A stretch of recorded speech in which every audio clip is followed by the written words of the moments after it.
A continuación, el pastor Javier Mejía presenta el tema 8 de la serie Cómo crecer en el Espíritu.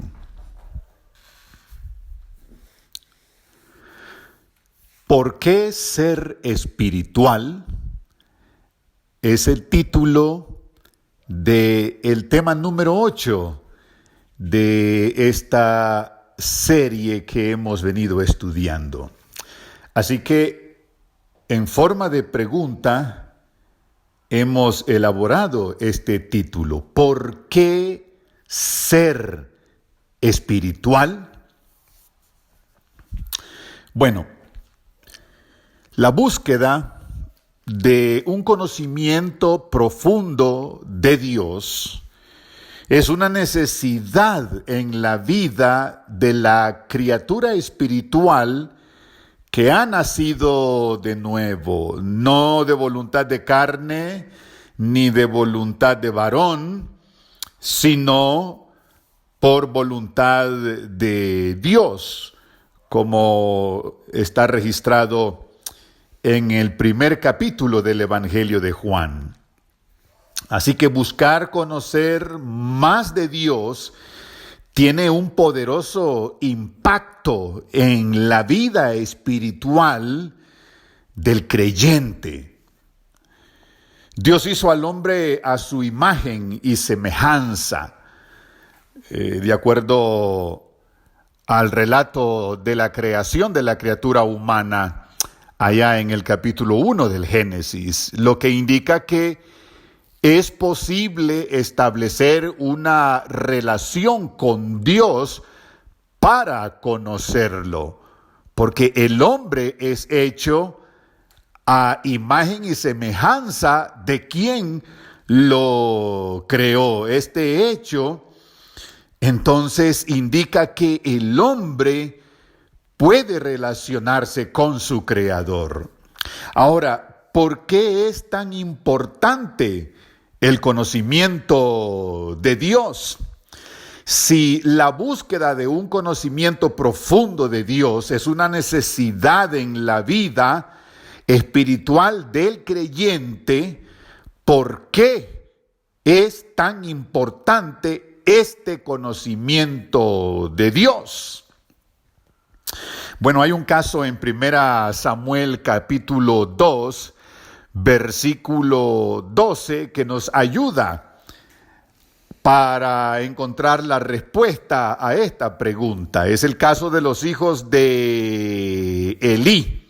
Este caso de Ofni y Finés, estos dos hijos del sacerdote Elí, nos van a ilustrar por qué es tan importante el conocimiento de Dios. Ellos dos eran dirigentes y miembros de la iglesia del pueblo de Dios en aquel tiempo. Lo asombroso es que a pesar de esta posición de dirigentes del pueblo de Israel, 1 Samuel 2:12 dice que no conocían a Dios. Y vamos a leerlo literalmente. Los hijos de Elí, dice el texto bíblico, eran hombres impíos y no tenían conocimiento de Jehová. Así queda ilustrado que es un peligro no conocer a Dios, pues va de la mano con la impiedad, como el caso de los hijos de Elí. Estos dos miembros del pueblo de Israel, estos dos dirigentes del pueblo de Israel, Ofni y Finés, el texto bíblico dice que eran hombres impíos y no tenían conocimiento de Jehová. No conocer a Dios, por lo tanto, no buscar el conocimiento de Dios, no profundizar en el conocimiento de Dios, no conocer a Dios, va de la mano con la impiedad. En el caso del profeta Oseas, por su lado, en el capítulo 6 de su libro, Y el versículo 3 y 6, el profeta nos invita a que conozcamos al Señor. Eso es lo que dice el texto citado. El versículo 3, conozcamos al Señor, insistamos en conocerlo. Y el versículo 6, porque misericordia quiero y no sacrificio, conocimiento de Dios más que holocaustos, dice el Señor. Nótese la insistencia en la importancia del conocimiento de Dios. Precisamente por eso es que necesitamos ser espirituales, porque si no cultivamos nuestra vida espiritual, nuestra espiritualidad, nos ponemos en zona de riesgo, porque ya quedó ilustrado con el caso de Ofni y Finés, que es un peligro no conocer a Dios, porque el no conocer a Dios va de la mano con la impiedad. Por eso es que Oseas, capítulo 6, versículo 3, insiste en la importancia del conocimiento de Dios, diciendo: conozcamos al Señor, insistamos en conocerlo.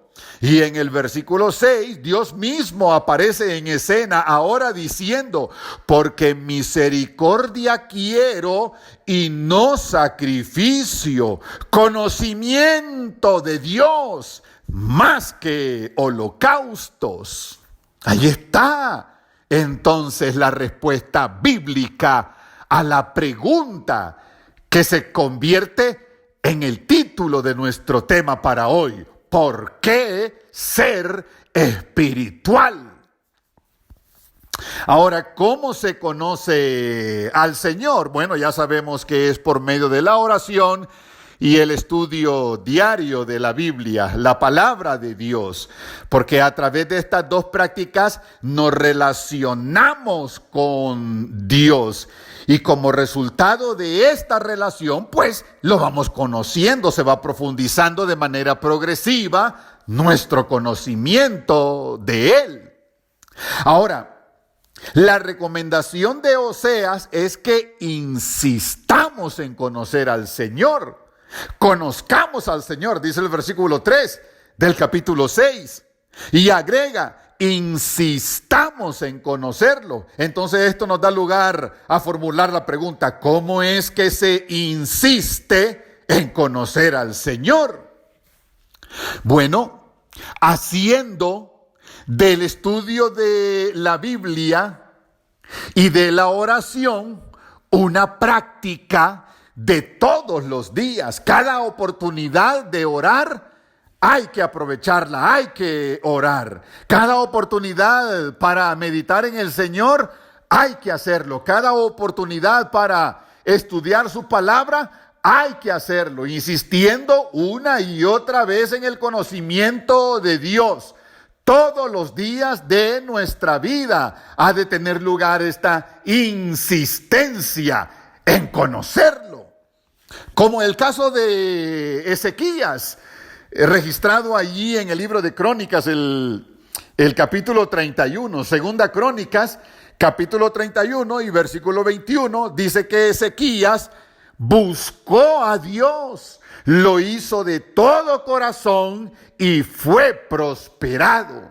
Así que Dios, como ya vimos en Oseas 6, dice que no quiere holocaustos, ni sacrificios, ni formalismos religiosos, sino que lo que Dios quiere es que lo busquemos a Él, que lo conozcamos, que insistamos en estas prácticas de la oración y el estudio diario de la Biblia para conocerlo. Significa que la religión formal no nos comunica con Dios en forma automática, ni tampoco nos lleva a establecer una relación con Él. Por eso es que dice que no quiere sacrificios, que no quiere holocaustos, sino que lo busquemos a Él para conocerlo.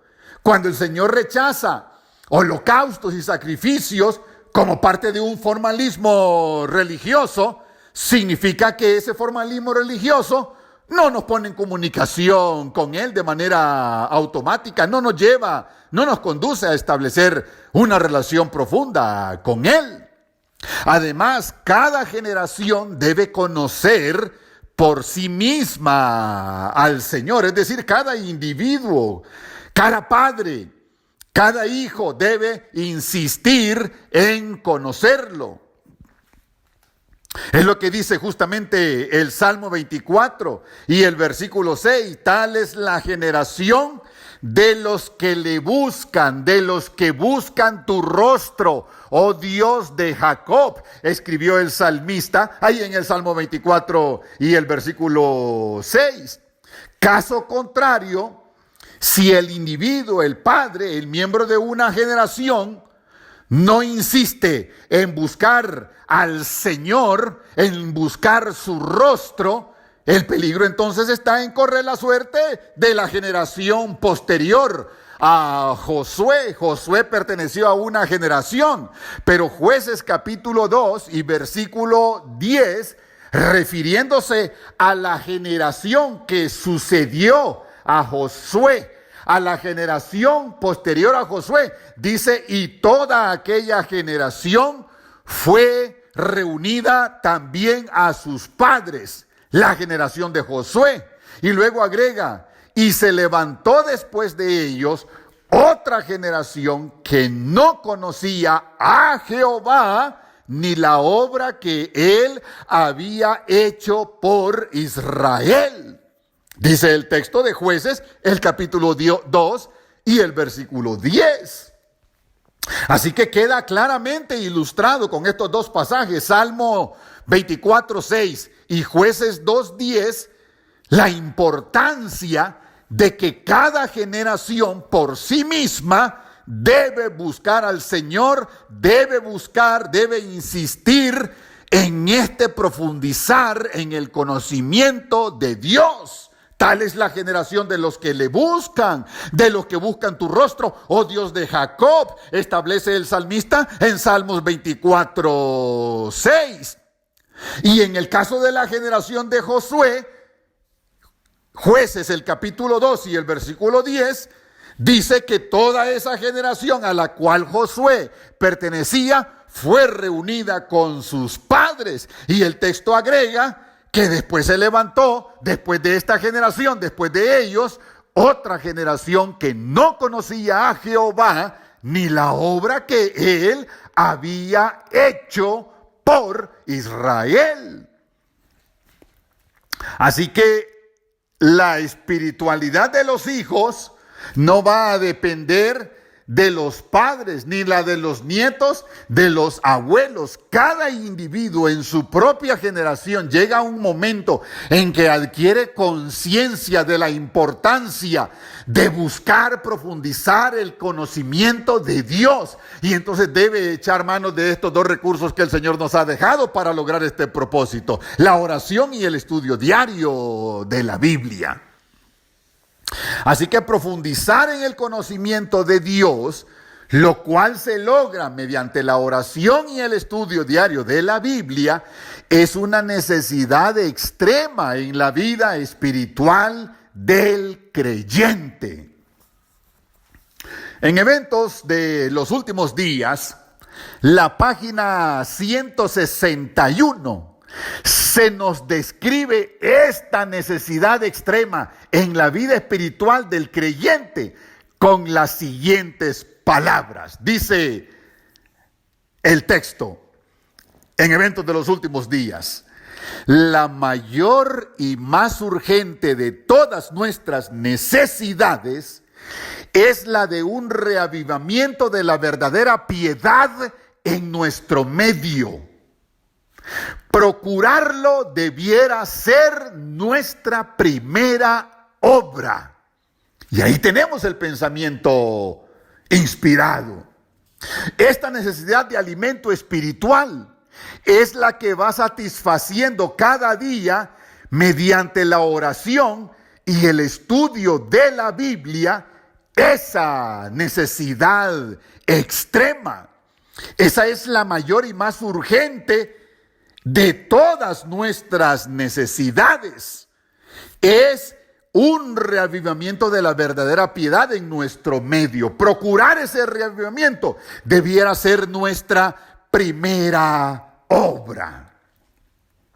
Ahora, hemos insistido en mencionar el poder de la Biblia al estudiarla diariamente para apropiarnos de un conocimiento profundo y progresivo de Dios.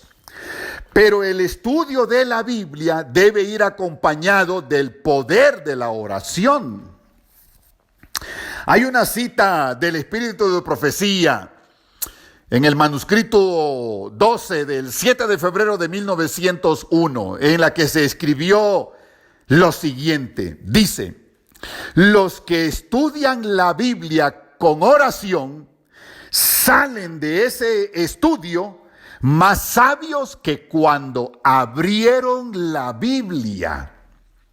Esto indica que no se puede separar la oración del estudio de la Biblia. Ambas prácticas son parte de un todo armonioso que se complementa uno al otro en el proceso de desarrollar la vida espiritual del creyente. La Biblia se estudia con oración, por eso cada vez que abrimos el texto bíblico y nos disponemos a estudiarla, lo primero que hacemos es orar para pedir sabiduría e iluminación del Espíritu Santo a fin de poder discernir el contenido de la palabra de Dios. Antes de hablar con Dios, que es lo que hacemos cuando oramos, en la práctica de la oración, antes de hablar con Él acerca de lo que Él es, en la oración más bien hablamos acerca de lo que somos y nuestra necesidad de Él. Porque en su palabra Dios nos habla acerca de Él.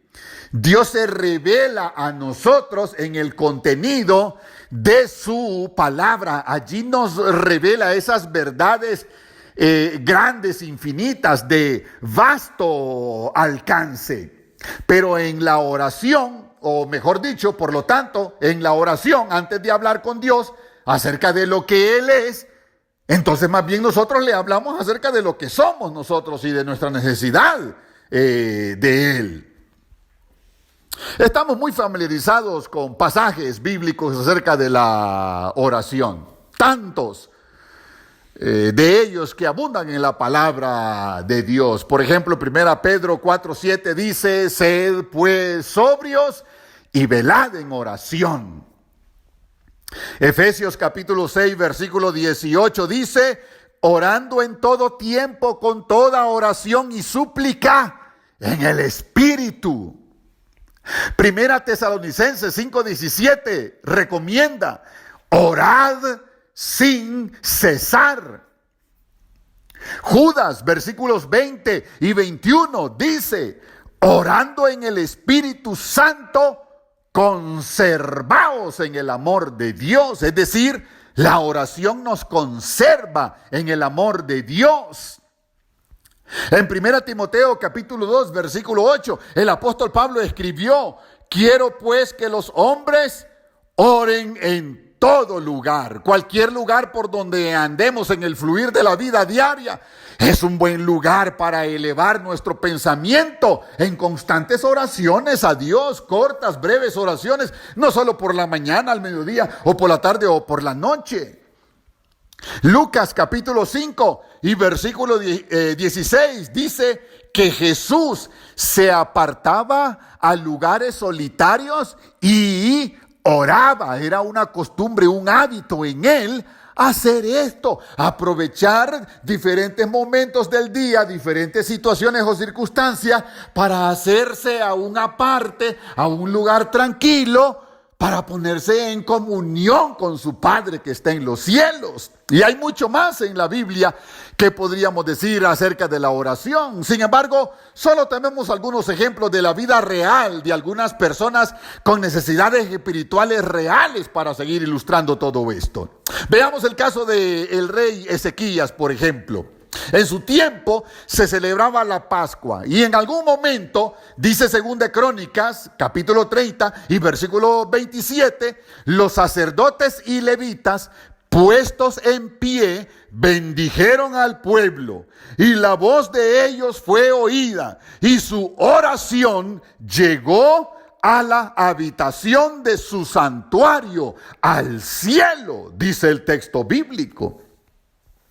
Así que en base a esto que acabamos de leer, tengamos presente lo siguiente, que cuando usted ora, su oración, dice el texto bíblico, llega al santuario, al íntimo lugar de la morada de Dios. Hasta allá llegan nuestras oraciones.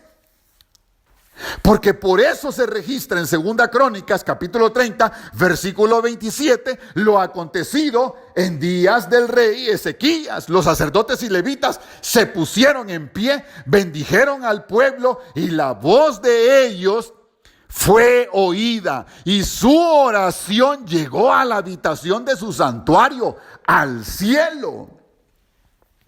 Ahora, relacionando lo anterior, cuando la oración llega al cielo, al santuario en el cielo, en la dedicación del templo, en días del rey Salomón, Primera de Reyes, capítulo 8 y versículo 30, registra que cuando Salomón oraba, decía lo siguiente: Señor Jehová, cuando oren en este lugar, se está refiriendo al templo, porque esta oración Salomón la hizo en la dedicación del templo.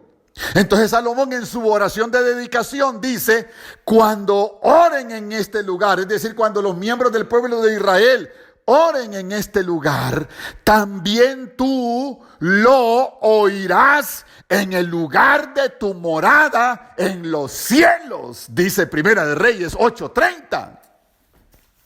Notemos entonces que la oración trasciende, va más allá de todas las barreras y llega hasta la presencia de Dios, a su habitación más privada e íntima, al santuario en los cielos, al lugar de su morada. Si la oración establece una relación íntima entre Dios y el creyente, este creyente tiene la libertad de hablar con su Dios con la más absoluta confianza y contarle todo, abrirle su corazón como a un amigo, pues está intimando con Dios en el lugar más íntimo de la morada, de la presencia de Dios, que es su santuario allá en los cielos. Hasta allá llegan nuestras oraciones y nuestras súplicas. ¡Qué privilegio para el que ora! Llegar con su oración, con estas súplicas, a la habitación de la morada de Dios, en el santuario verdadero que está en el cielo. Mis amigos, mis hermanos, por todo el contenido de la Biblia, vamos a encontrar personas reales experimentando necesidades espirituales reales y experimentando el poder de la oración como uno de los recursos que Dios nos dejó para conectarnos con Él.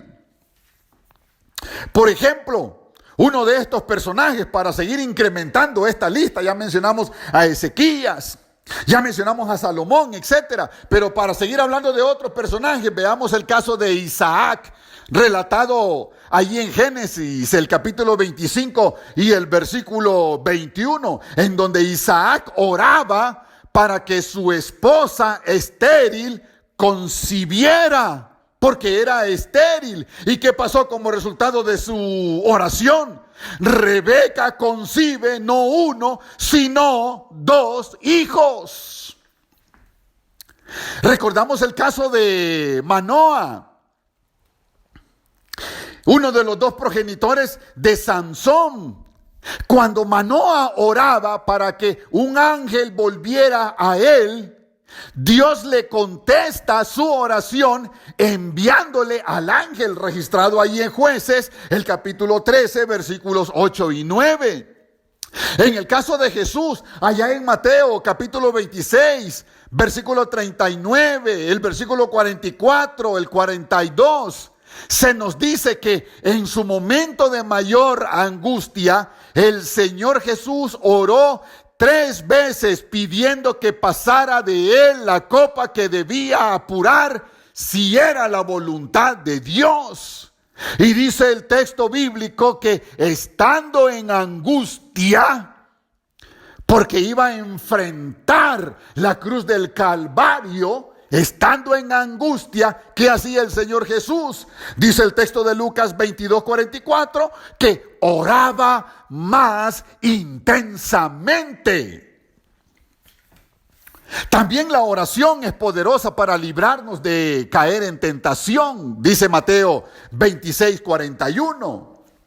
El Señor Jesús dijo allí en Mateo 26:53 que si oraba, su Padre podía enviarle más de 12 legiones de poderosos ángeles en su ayuda.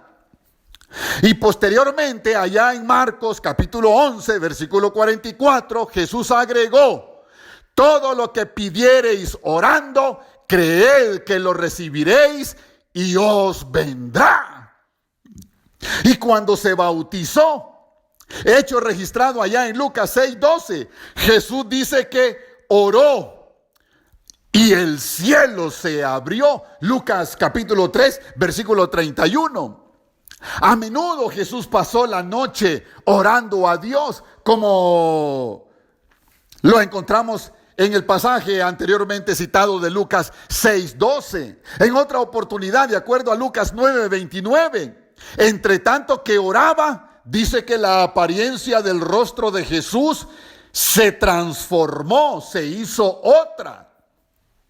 Si nos vamos al libro de Hechos en el capítulo 4 y el versículo 31, en relación con el Pentecostés, dice ese texto que cuando hubieron orado, el lugar en que estaban congregados tembló y todos fueron llenos del Espíritu Santo. Hechos 9:40 registra cuando Pedro oró y Tabita, que estaba muerta, resucitó. Santiago 5:16 dice que la oración eficaz del justo puede mucho, es decir, es poderosa. Y así podría seguir la lista de personajes bíblicos reales con nuestras mismas necesidades espirituales, experimentando el poder de la oración como alimento de vida para el cristiano. Es importante, mis amigos, mis hermanos, señalar lo vital que es para el desarrollo espiritual de la iglesia la oración y el estudio de la Biblia como pueblo de Dios de manera corporativa. Por eso en el matinal Cada Día con Dios, en la página 11, el Espíritu de Profecía aconseja lo siguiente: congréguense pequeños grupos en la tarde o en la mañana temprano para estudiar la Biblia. Y luego agrega: celebren una reunión de oración para que el Espíritu Santo los pueda fortalecer, iluminar y santificar. Una vez más queda ilustrada la práctica de la oración junto con la práctica del estudio diario de la Biblia, la palabra de Dios. La vida espiritual, mis queridos amigos y hermanos, puede convertirse en una aventura, en una experiencia alegre, entusiasta, animosa, como le ocurrió al rey Asa, otro de los reyes del antiguo pueblo de Israel, quien después de escuchar las palabras y la profecía del profeta Azarías, estamos leyendo en Segunda Crónicas, el capítulo 15, los versículos del 8 al 15. Dice este texto que en el caso del rey Asa, después de escuchar las palabras y la profecía del profeta Azarías, dice que cobró ánimo, reunió a todo Judá y Benjamín, y entonces prometieron solemnemente que buscarían a Jehová, el Dios de sus padres, de todo su corazón y de toda su alma. y juraron a Jehová con gran voz de júbilo, al son de trompetas y bocinas, porque de todo su corazón lo juraban y de toda su voluntad lo buscaban, y fue hallado de ellos, dice el texto bíblico. Había júbilo en la empresa de buscar a Jehová al son de trompetas y de bocinas. Lo buscaban de todo su corazón, con toda su voluntad lo buscaban. ¿Y cuál fue el resultado de esta búsqueda genuina, necesitada de Dios? Dios fue hallado de ellos, dice el texto bíblico. Se regocijaron en la presencia del Señor. O como en el caso del rey Josafat, otro de los reyes de Israel, registrado ahí en Segunda Crónicas, el capítulo 17 y el versículo 6, de quien se dice que se animó su corazón en los caminos de Jehová. Por la experiencia de estos dos reyes, entre otros, en este caso Asa, el rey Asa y el rey Josafat, es que podemos decir que la vida espiritual del creyente, la búsqueda de un conocimiento más profundo de Dios a través de la oración y el estudio de la Biblia, esa empresa espiritual puede convertirse en la vida del creyente en una experiencia diaria alegre, una aventura espiritual diaria entusiasta, alegre, animosa. Se animó el corazón del rey Josafat en los caminos de Jehová. Que se diga de usted, creyente en el Dios viviente en este tiempo del fin en el cual estamos viviendo, que por medio de la oración y el estudio diario de la Biblia, usted se ha animado en su corazón en los caminos de Jehová. Por eso ha hecho su pacto de oración, por eso ha hecho su pacto de leer un determinado número de capítulos de la Biblia diariamente. Y sabe, el entusiasmo espiritual va a inducir al creyente en ese estudio diario de la Biblia. Lo moverá a la oración diaria en toda oportunidad que se le presente. Lo va a inquietar con la práctica del ayuno basado en su verdadera dimensión bíblica, el verdadero ayuno. Y este entusiasmo va a movernos a una consagración individual como parte de esta generación y también como iglesia en general, porque si somos reavivados de manera individual, nuestro reavivamiento espiritual va a contribuir a enriquecer espiritualmente, corporativamente al pueblo de Dios, a la iglesia. Nos motivará a meditar en el Señor en la quietud de la noche o de madrugada en el hecho de descanso o cuando vayamos viajando durante el día hacia el trabajo. Hará que se viva con un insatisfecho y permanente deseo de conocer con mayor profundidad al gran Dios a quien servimos y adoramos. Mis amigos, mis hermanos en Cristo, que así de entusiasmados, así de animados en los caminos del Señor, cuando Él venga por segunda vez, así nos encuentre velando y perseverando en oración y en el estudio, en el escudriñamiento de su palabra, cuando Él venga en la gloria de su reino. Y de esa manera, haciendo así, consagrados a Él, animado nuestro corazón en sus caminos, nos encuentre y nos tome para llevarnos con Él al reino eterno. Que el Señor nos bendiga en tanto llega ese glorioso momento.